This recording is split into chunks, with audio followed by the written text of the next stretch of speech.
We have no optimism when it comes to the United States, and especially the Trump regime. For 47 years, they've been trying to undermine us. Before the revolution, they tried to preserve the Shah. They actually brought him to power.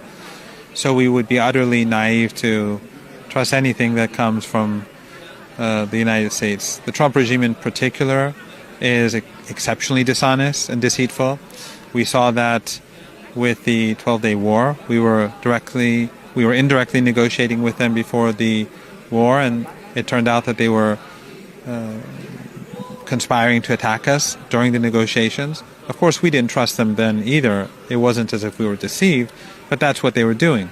And before this war too, we were negotiating through Oman, and the Omani foreign minister said there was progress, but then they attacked us again in a blitzkrieg attack.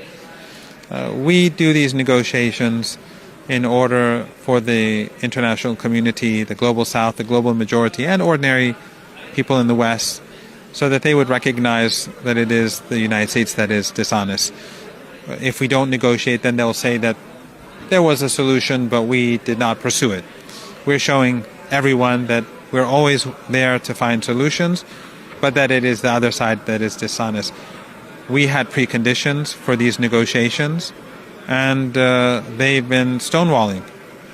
So, and unless they stop the stonewalling, there won't be progress. And we're fully prepared to go back to war. We're not afraid of the United States. The world has seen the capabilities of the Islamic Republic of Iran and the axis of resistance. The world has seen that we are far more powerful than people expected. And that is because of the resilience of the Iranian people, the resilience of the people of Lebanon and Iraq and Yemen. And the Americans will ultimately fail. Their only way forward is to carry out their commitments. If they want to save the global economy, they have to carry out their commitments. If they want to crash the global economy for the sake of the madman in Tel Aviv, that's their choice, but the world is watching. Well, the Israeli regime is a genocidal regime, and they thrive by slaughtering people. The question is whether Trump is subservient to Netanyahu and whether he's an Israeli firster, or if he really does care about the United States. If he does care about the United States, he will abide by his commitments.